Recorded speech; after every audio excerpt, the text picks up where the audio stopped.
Guess who isn't sleeping tonight? Me, that too. Or all of us, really. I'm still recovering from the last teaser that they gave us not even 2 weeks ago, as well as Amphorius 3.4, so you can imagine why I may be a bit scatterbrained and a bit emotionally distraught in the early hours of the morning. All the same, I want to take this opportunity to gush about the official nod-krai teaser. If you're new to Genshin Impact or returning and would like a bit of a recap of nod-krai, or what we know of nod-krai so far, this will be the video for you. So, let's uncover some truths, shall we? Naturally, most of us loreheads are collectively losing our minds because of this. But in the interest of making sure everyone is caught up to speed, there are key points of Teyvat's world building that you need to know before I go further into detailed teaser analysis and theories. There are timestamps below if you would like to skip around in the video or go to a very specific topic. Long before humans arrived in Teyvat, the King of Sovereigns, Nibelung, held dominion over the planet. He was born alongside Teyvat and reigned supreme over the 7 sovereigns, the most powerful elemental dragons. Ancient dragonkind is the oldest race in Teyvat, yet much of their history has either been sealed away, incredibly inaccessible, or deemed too dangerous. Unfortunately, Nibelung's reign would not last. During an unknown period, an alien entity arrived in Teyvat, the Heavenly Principles, or the Primordial One. The Heavenly Principles would battle against and defeat Nibelung, claiming Teyvat as its own. After this victory, the Heavenly Principles would change Teyvat in its entirety, creating unique laws of the world, its 4 shades, and eventually humans. An ancient era of humankind, recorded as the unified civilization, existed in multiple areas throughout the world during this time.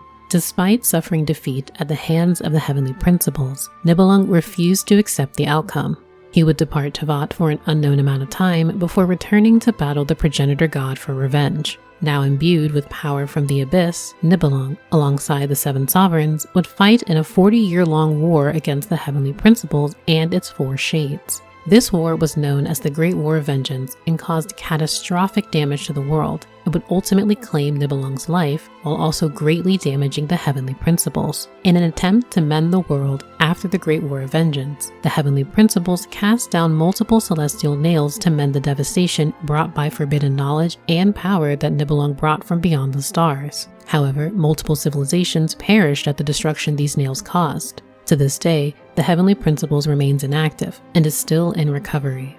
With that covered, let's review lines in the teaser that also reference Teyvat's ancient history. You wish to hear a story of the moon? That tale begins long ago. In that era, there was no boundary between life and death. Willpower flowed freely through countless beings. The primordial being that once ruled this planet made 3 moons rise from the earth. It was not until the funerary year that the primordial voice once again cried out in the darkness. In this quote, the storyteller mentions 3 moons and a primordial being. While the phrase primordial is often linked to the Heavenly Principles, aka the Primordial One, in this case, the primordial being may actually be referring to King Nibelung himself. Not only was he the original ruler of Teyvat, one could even say the Primordial One, but ancient dragonkind was incredibly advanced with their technology and were determined to reach beyond the stars. We even see 3 moons depicted alongside him in ancient murals in Nadland, displaying their existence during that era. The phrase funerary year is a direct reference from the Byakuya-koku collection, an ancient text from Enkanomiya that details Teyvat's creation mythos. It describes the Great War of Vengeance between the Heavenly Principles and King Nibelung, and how Enkanomiya itself fell deep into the ocean as a result of the destruction. This text was forbidden, and eventually led to Oribashi's death after he learned of the truth. Now, you may be asking, okay, so there's ancient dragon lore, sure, but what about the moons? In Teyvat's mythos, there are legends discussing 3 moon goddesses, Arya, Sonnet, and Canaan. Different cultures refer to them as the frost moon, the iridescent moon, and the eternal moon. Though which goddess is which moon remains to be seen. These 3 goddesses held dominion over the night sky and were regarded as Teyvat's 3 moons. However, once the Heavenly Principles defeated King Nibelung, they then became subservient to them. 30 days following a forbidden union that the sisters witnessed, calamity would find them, resulting in most, if not all, of the sisters to perish. It is heavily implied that 2 of the sisters perished as a result of the Great War of Vengeance. However, it is currently unclear which sisters actually fell and which one remained. Yet, one of the Moon Sisters' corpses reportedly lingers in the sky to this day. But with those aspects of Teyvat's history revisited, let's return back to the teaser and take it apart bit by bit. To those who may be unfamiliar, you may be questioning, why is everyone talking about nod-krai? What's the big deal? Isn't it just the next region? And yes, you're correct. It is the next region we're visiting. But nod-krai is the region where some of the most significant factions in all of Teyvat are converging. Much of Teyvat's ancient lore is now front and center, and information previously only found in some of the more obscure places in the game will be touched on. Nod-krai itself is a region that is the southernmost area of Snezhnaya. It is located on the quote-unquote edge of Teyvat and is an incredibly dangerous place. It has such a hostile environment that adventurers are strongly advised to avoid it, as there are few organizations that can keep things balanced. It was the first region to be affected by the Abyss during the Cataclysm, with its abyssal forces being much more powerful than anything we've seen before. So naturally, the traveler will be going there.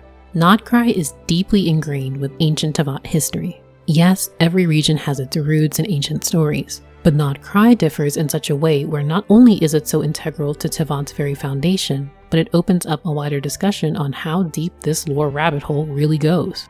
And while the traveler explores nod-krai, they will no doubt encounter the colorful cast of characters that were shown throughout the teaser. So let's get to analyzing them. With canon lore will also come theories, so please keep that in mind. Let's start with the first character, and the one that my timeline has been flooded with, Grandmaster Varka. The Knight of Boreas himself has entered the fray with a mission, that he's here for the moon. Varka has been a long-awaited character ever since Genshin Impact's release, so to see that his expedition has led him here is a welcome surprise. As one of the 4 winds, Guardians of Mondstadt selected by Barbados himself, Varka's reputation and strength is known throughout the world. Tartaglia, 11th of the Fatui Harbingers, even refers to him as a titan. But what would be the true reason that Varka is here in nod-krai? An expedition, sure, he's here for the moon, I guess, but it has to be far more than that. Varka is from Mondstadt, a region whose name directly translates to Moon City in German.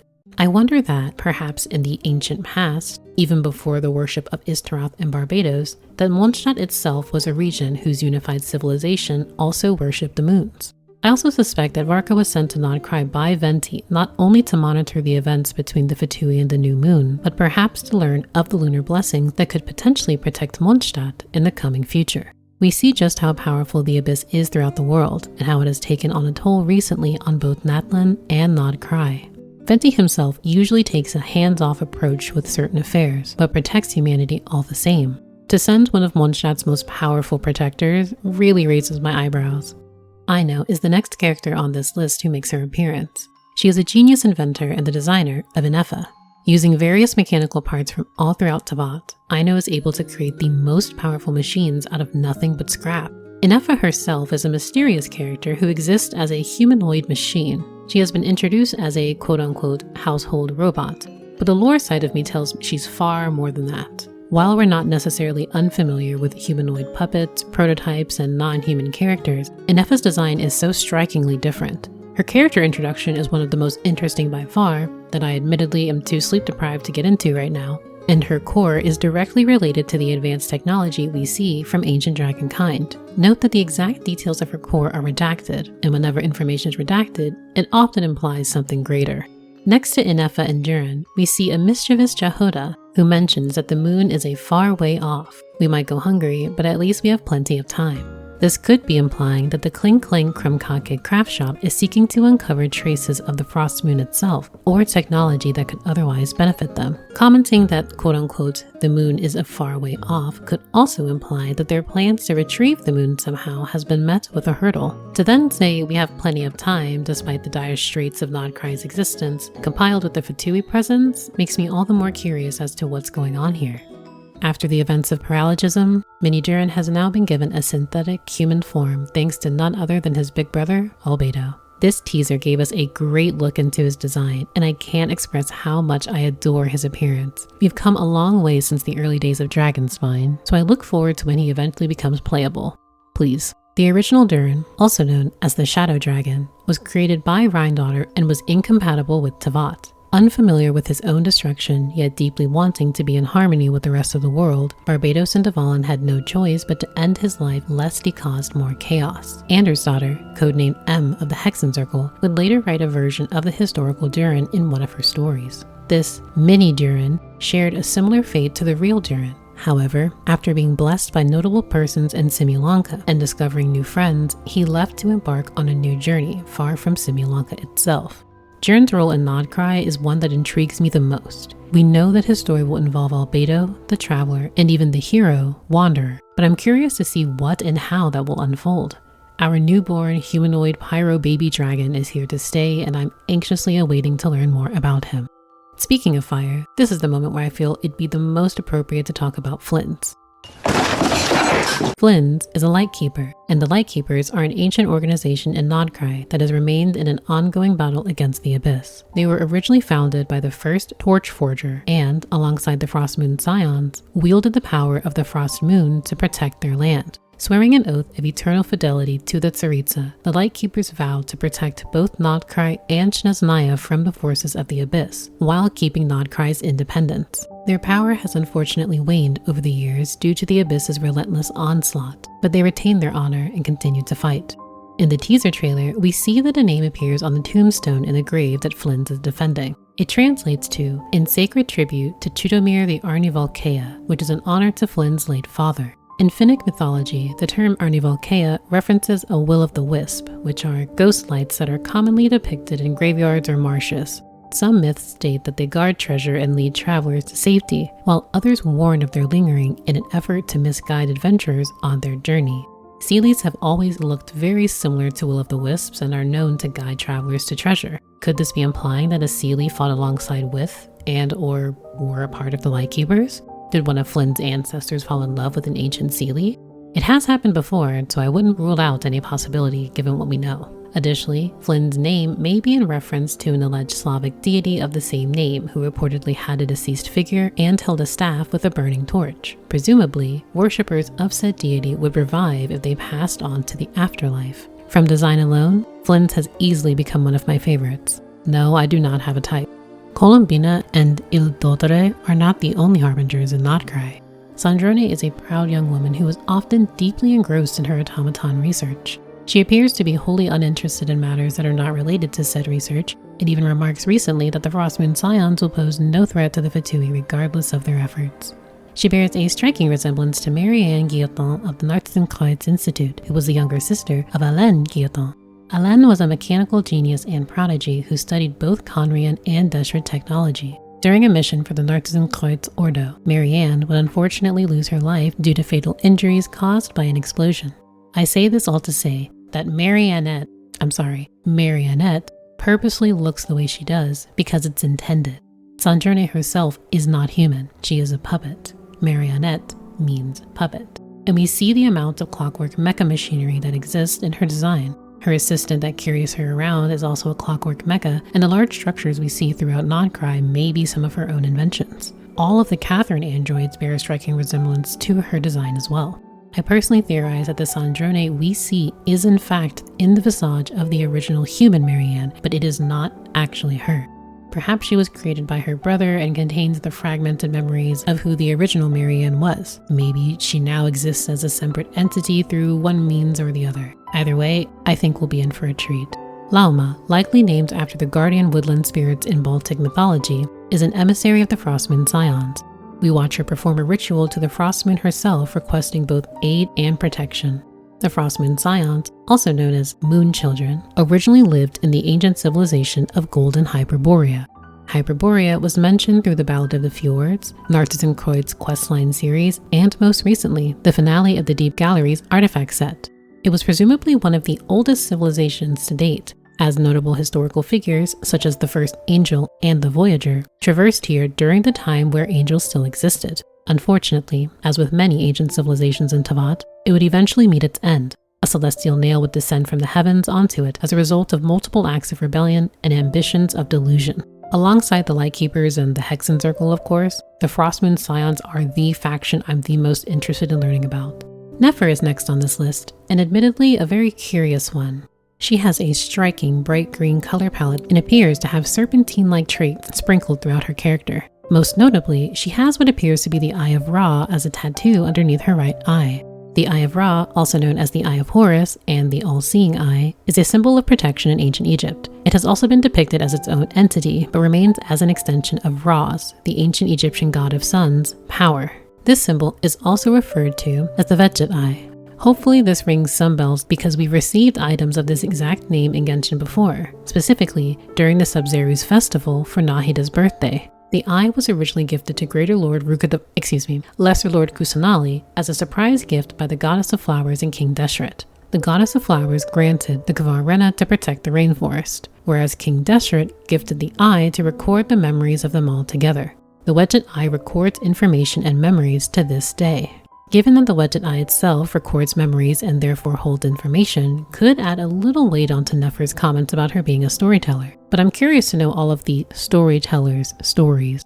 On the topic of storytelling, the prophetess herself has finally graced us with her presence. Nicole, codename N of the Hexen Circle, is one of the most powerful and enigmatic characters in the story. First introducing herself in Sumeru through telepathy, she offers guidance to those who may seem lost or are inching slowly towards the truth of the world.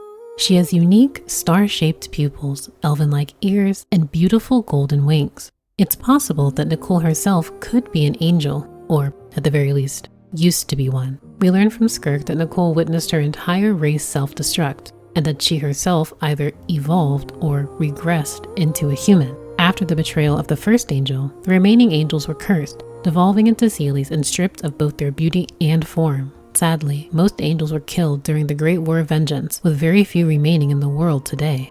Nicole will be a prevalent character in nod-krai, not only due to her taking the role as a guide and prophetess, but because of how interconnected both the angels and the three moon goddesses are. Nicole's character seems incredibly appropriate to have, especially towards the traveler's journey of uncovering the truth.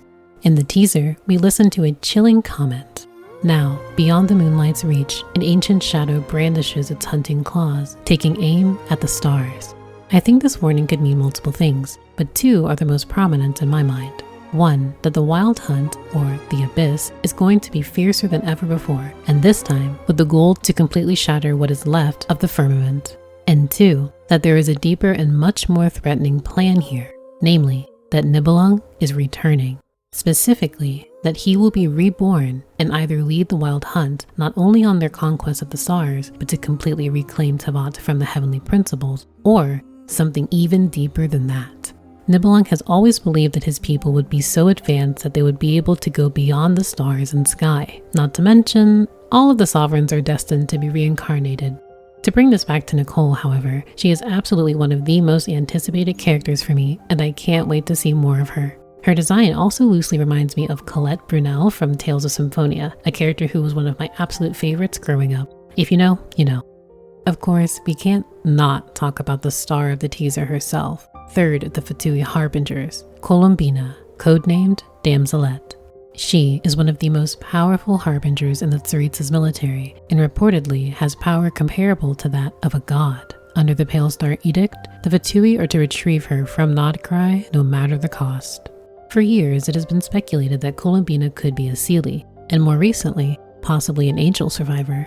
With the title Moon Maiden having been granted to her, I feel this opens up far more theories than before. Columbina, as the Moon Maiden, could exist as a fragment of, or will become, the new moon. Between the Frost Moon Scions revering the Frost Moon in the image of her versus the Fatui's plans regarding the moons, these separate paths may be a major source of contention for her. Columbina comments, "In the water, the future mirrors the past. The veil of lies is slipping. Time is short. The moon's fall is nigh." Per the Song of the Welkin Moon nod-krai concept overview web event, it could be implied that one of the failed moons became nod-krai itself, or someone else. I've had time to ruminate on this, and I speculate that this quote could possibly signify that Columbina herself could have been created from the fragment of the incomplete fourth moon. If you recall from the original Song of the Welkin Moon web event, each moon was described. Both the eternal and iridescent moons were the ones who perished, with the frost moon presumably remaining as the sole survivor. Yet the phrase remnants that failed to become a moon opens up a wider discussion on what Columbina could be. Remember, the frost moon was never stated to have fallen, simply ceased to turn. Assuming Columbina is the frost moon, perhaps she is now debating her best course of action. But then that raises the question to my own theories. How can Columbina be the frost moon, remnant of a supposed incomplete fourth moon, and the new moon simultaneously? Is she also an angel? Will that be included into the mix? She can't be all at once, right? Well, to speak plainly, I honestly don't have an answer. I'm pulled in different directions when it comes to Columbina, yet that's what I find so fascinating about her.